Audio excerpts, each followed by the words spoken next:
5ই অগস্টের আগের পরিস্থিতিতে ফিরে যাবার সুযোগ নেই মন্তব্য করে বিএনপি চেয়ারম্যান তারেক রহমান বলেছেন, মতপার্থক্য যেন বিভেদের রূপ না নেয় সেদিকে নজর রাখতে হবে। বলেন, এমন সমালোচনা করুন যা সাহায্য করবে দেশকে এগিয়ে নিতে। সবাই যদি স্বাধীনতা সার্বভৌমত্বের জন্য কাজ করে তাহলে জাতিকে সঠিক পথে নেওয়া সম্ভব বলেও মনে করেন তিনি। গণমাধ্যমের প্রতিনিধিদের সাথে মতবিনিময় সভায় এসব কথা বলেন সদ্য দলের চেয়ারম্যানের দায়িত্বে আসা তারেক রহমান।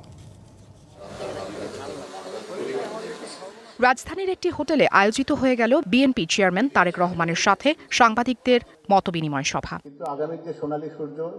দেশের বর্তমান প্রেক্ষাপটে এই সভায় উপস্থিত ছিলেন দেশের দৈনিক পত্রিকা, টেলিভিশনের সম্পাদক সহ প্রতিনিধিরা। তুলে ধরেন যার যার অবস্থান থেকে মতামত। আমরা গণতন্ত্র চাই, স্বাধীন সাংবাদিকতা চাই এবং সুশাসন চাই। So we have to address ইট। এবং এই সমস্ত ব্যাপারে আমরা স্বাধীন সাংবাদিকতা এবং আমি নিজে ডেইলি স্টার আপনাকে সর্বরকম সহযোগিতা করব।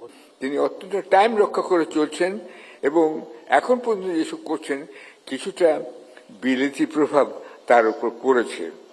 এটার জন্য আমি বলবো তিনি একজন পরিবর্তিত মানুষ হয়ে গেছেন। শেখ মুজিবুর রহমান মুক্তিযুদ্ধের সাথে জড়িত ছিলেন না, তিনি জানতেন না মুক্তিযুদ্ধ কিভাবে হয়েছে। জনাব তারেক রহমান, আপনি 17 বছর দেশে ছিলেন না, আপনি জানেন না এখানে কি হয়েছে।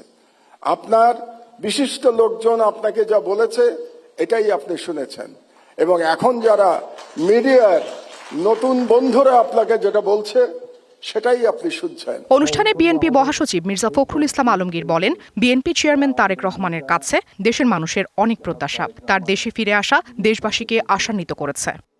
সমগ্র দেশের মানুষ এক বুক ভরা প্রত্যাশা নিয়ে তার দিকে তাকিয়ে আছে। গোটা জাতি আজকে অনেক বেশি আশান্বিত হয়েছে।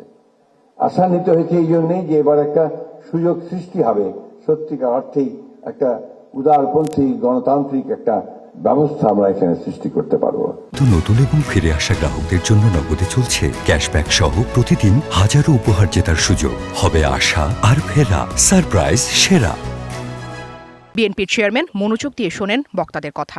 পরে উপস্থিত সবাইকে ভাঙা গলায় ধন্যবাদ জানিয়ে ভবিষ্যৎ গণমাধ্যম নিয়ে নিজের অবস্থান তুলে ধরেন তারেক রহমান। গণতান্ত্রিক বা রাজনৈতিক যে অধিকারটি মানুষের, আপনার, আমার, আমাদের সকলের, সেটির ব্যাপারে একটা কনসার্ন সকলে এক্সপ্রেস করেছেন।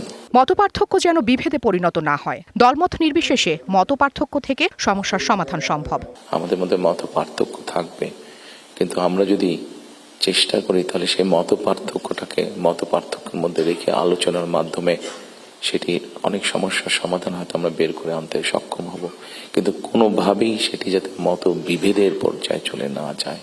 বলেন, দেশের ইতিহাসকে সামনে রেখে রাজনীতিকরা যদি দেশের জন্য কাজ করে তাহলে দেশকে বহুদূর নিয়ে যাওয়া সম্ভব হবে।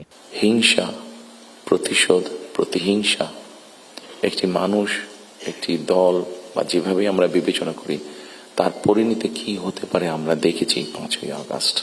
বিনয়ের সঙ্গে নিজের দর্শন তুলে ধরেন গণমাধ্যমের সামনে। একটা সার্টেন টাইম পর আমরা যদি গণতান্ত্রিক প্রসেসটাকে কন্টিনিউ করে যেতে পারি তাহলে নিশ্চয়ই আমরা অবস্থার পরিবর্তন ঘটাতে সক্ষম হব। Afrin Anwar, DBC news, Dhaka.